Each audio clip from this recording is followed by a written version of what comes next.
Hello बच्चों, मैं संतोष राजौरिया। आज हम बायोलॉजी का नेक्स्ट टॉपिक जिसमें दाब लगाना, कल हमने इसके बारे में आपको विधिवत रूप से बताया था। दाब किस प्रकार लगाते हैं और दाब लगाने में भी एक विधि हमने पढ़ रखी है पहले से। वह विधि आपकी थी, वो कौन सी विधि थी बताएंगे? टीलादार विधि। कौन सी? टीलादार विधि। टीलादार विधि के अंदर सभी कन्फर्म है, ऐसा हमें कोई प्रॉब्लम नहीं होगी। लेकिन आज हम दूसरी विधि के बारे में हम चर्चा करेंगे और वह विधि है जिसको बोलते हैं वायुदाब विधि। कौन सी विधि? वायुदाब विधि। इसके बाद इसको गुटी लगाना भी कहते हैं। एग्जाम के अंदर इसको गुटी लगाना भी पूछ सकता है, वायुदाब विधि भी पूछ सकता है। दोनों क्वेश्चन बनते हैं साथ साथ, तो इसका आप विशेष ध्यान रखेंगे कि वायुदाब विधि या गुटी लगाना दोनों सेम है, सेम मेथड्स हैं दोनों। कैसी मेथड्स हैं? सेम मेथड्स हैं, एक दूसरे के। इसको इंग्लिश में बोलेंगे एयर लेयरिंग। क्या बोलेंगे दोस्तों? Air layering. तो ये बच्चों आज हम इसके बारे में चर्चा करेंगे, लिखेंगे सभी वायु दाब लगाना। नोटिस आगे हेडिंग डालकर सभी इस विधि के अंतर्गत या यह विधि का प्रयोग बड़े वृक्षों के अंदर किया जाता है। बड़े वृक्षों में, ऐसा नहीं प्लांटों में नहीं। प्लांट था, छोटे छोटे पौधे हुआ करते थे, उसे जो नेक्स्ट विधि थी, पहली वाली विधि जिसको हमने बोला था, कौन सी विधि बोला था? टीलादार विधि। वो प्लांटों के अंदर की जाती है, लेकिन ये बड़े बड़े वृक्षों में की जाती है। तो एक हमारा ये पूछ लेता है कभी कभार कि वायुदाब की वो कौन सी विधि है जो बड़े बड़े वृक्षों के लिए उपयोगी होती है? तो आप कौन सी लिखेंगे? वायुदाब विधि। कौन सी? वायुदाब विधि। ये दाब लगाना है लेयरिंग के अंतर्गत है। तो इस विधि का प्रयोग वृक्षों में किया जाता है जिनकी शाखाएं मोटी होती हैं। कैसी होती हैं? मोटी। इस विधि में सामान्य मोटे एवं स्वस्थ भाग पर चारों ओर से बाहरी परत या छाल को ऊपर से क्या कर देते हैं? हटा देते हैं। कोई भी प्लांट है, उसकी टहनी है, मोटी टहनी है, उसके ऊपर वाली जो बल्ब होती है जिसको एपिडर्मिस बोलते हैं, बाह्य त्वचा, उस बाह्य त्वचा को ऊपर से क्या कर देंगे? हटा देंगे। और हटाने के बाद छाल को हटा देंगे, और हटाने के बाद वह जो आपका जो पार्ट रहेगा, छाल रहित पार्ट रहेगा, उस छाल रहित पार्ट के अंदर गीला या गीला रुई या मिट्टी उस पर रख देंगे। और रखने के बाद हम देखेंगे, जैसे रख देते हैं और रखने के बाद उसको गीली रुई से ढक दिया जाता है, जिसको बोलते हैं हम क्या? गुटी। क्या बोलेंगे? गुटी।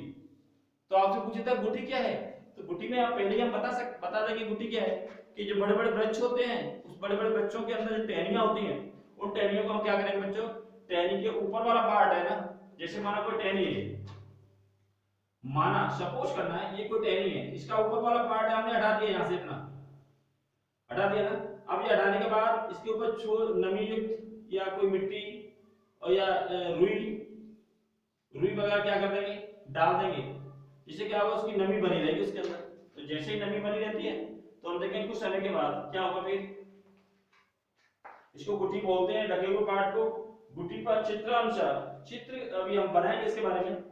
जो हमारा जो गुटी पार्ट है उस पर किसी भी बर्तन के द्वारा या बर्तन से छोटी छोटी बूंदों के रूप में इस गुटी पर डाला जाता है। जब डालते हैं तो डालने के बाद हम देखेंगे कि 4 से 8 सप्ताह के बाद, कितना? 4 से लेकर 8 सप्ताह के बाद छोटी छोटी जो जड़ होती है वो निकलने लगती है। किसके अंदर? छोटी छोटी जड़ें निकलेंगी, और छोटी छोटी जड़ें निकलने के बाद इसको जड़ युक्त पादप को मुख्य पादप से अलग कर लेते हैं, और अलग करने के बाद नए पादप का क्या रहता है? निर्माण। हमें तो नए पादप का निर्माण करना है, क्योंकि हमारा टॉपिक ही क्या चल रहा है आज का? प्रोपेगेशन चल रहा है। क्या चल रहा है? प्रोपेगेशन, रिप्रोडक्शन चल रहा है, जनन। और जनन का मतलब मैं पहले भी आपको बता चुका हूं कि जनक से संतति का निर्माण करना क्या कहलाता है? जनन। तो इसके बारे में हमने पहले भी चर्चा की है, तो इसके आपको कोई प्रॉब्लम ही नहीं होगी। वायुदाब विधि या गुटी लगाना, एक बार और देखेंगे सभी। वायुदाब विधि क्या है? वायुदा विधि। यह विधि बड़े बड़े वृक्षों के अंतर्गत, कितने भी बड़े वृक्ष हो उसकी टहनी का जो ऊपरी भाग होता है उसको काट दिया जाता है, ऊपर वाले हिस्से को काट देंगे। काटने के बाद अब कटे हुए पार्ट को या तो मिट्टी से या किसी रुई से जो गीली हो, नमी युक्त हो, उसको ढक देते हैं। और ढकने के बाद हम देखेंगे कि ढक देंगे, ढकने वाले पार्ट को हम क्या बोल देते हैं, गुटी। क्या बोल देते हैं, गुटी। इसीलिए तो इसका नाम पड़ा है गुटी लगाना।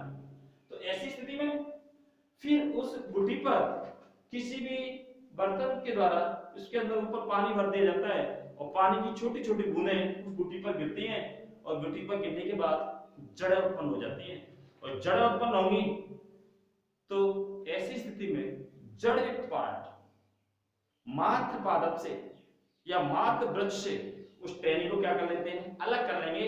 और अलग करने के बाद किसी मिट्टी के अंदर क्या कर देंगे, रोप देंगे। जैसे मिट्टी के अंदर रोपेंगे तो ये स्थिति क्या कहलाएगी, ये विधि कौन सी कहलाएगी, वायुदा विधि। कौन सी, वायुदा विधि। तो इसके बारे में आपको कोई प्रॉब्लम नहीं होगी आपको। अब इसका एक चित्र रहा है तो उस चित्र के बारे में और एक चर्चा करते हैं, चित्र बनाते हैं। चित्र बनाएंगे वायुदा विधि का।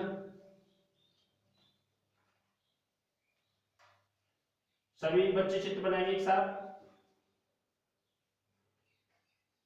माना आपका एक कोई वृक्ष है,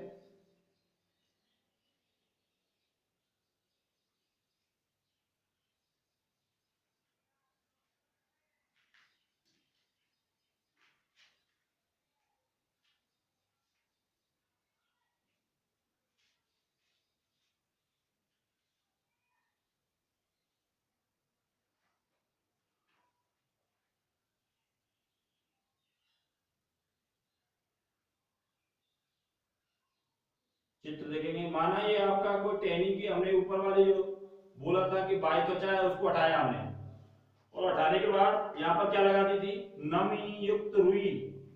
क्या लगा दी थी, नमी युक्त रुई। और फिर आगे टहनी बढ़ती हुई इस प्रकार पत्तियां होना तो अनिवार्य होगा ही, क्योंकि इसके बारे में हमने चर्चा पहले भी कर रखी है आपसे।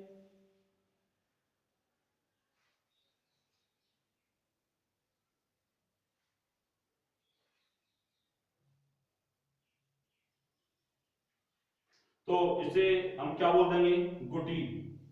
क्या बोलेंगे बच्चों, गुटी। क्योंकि यह टहनी है और ये वही टहनी है जिससे हमने ऊपर वाली छाल हटाई थी, केवल छाल रहित पार्ट था। और ऐसी स्थिति में यहाँ पर कोई बर्तन होता है, मटकी, मटका है कोई, और इस मटका के अंदर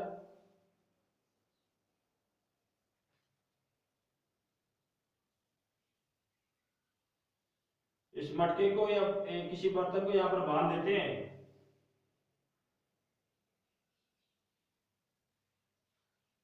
और इसमें क्या भर देते हैं बच्चों, पानी भर देते हैं। और इसमें इसके ऊपर धीरे धीरे इसकी बूंदें टपकती हैं पानी की। ये पानी भरा हुआ है, ये कोई आपका बर्तन है जो टहनी से हमने लटका दिया है। अब ऐसी स्थिति में हमने टहनी से लटकाने के बाद हमने देखा कि मुख्य प्लांट था, मुख्य वृक्ष है, बड़ा वृक्ष है, इसकी कोई भी टहनी थी, उसको हमने क्या किया, ऊपर से छाल को हटा दिया। छाल को हटाने के बाद यह पार्ट क्या हटा दिया और उसके ऊपर मिट्टी, गीली रुई या कोई भी कपड़ा रख दिया। उसको तो हमने बोल दिया क्या, गुटी। और उस गुटी के ऊपर जस्ट ऊपर एक बर्तन जिसमें पानी भरा हुआ था, जल भरा हुआ था, और उस जल में से छोटी छोटी जो बूंदें हैं यहाँ पर टपकती रही। और हमने देखा कि 4 से लेकर 8 सप्ताह तक, कितने समय से, 4 से लेकर 8 सप्ताह तक हमने देखा। और कुछ समय के बाद उसमें जड़ें उत्पन्न हो गई यहाँ। और जैसे यहाँ पर जड़ें उत्पन्न हो गई तो हम क्या करेंगे, यहाँ से इसको मात्र पादप से क्या कर लेंगे, अलग कर लेंगे।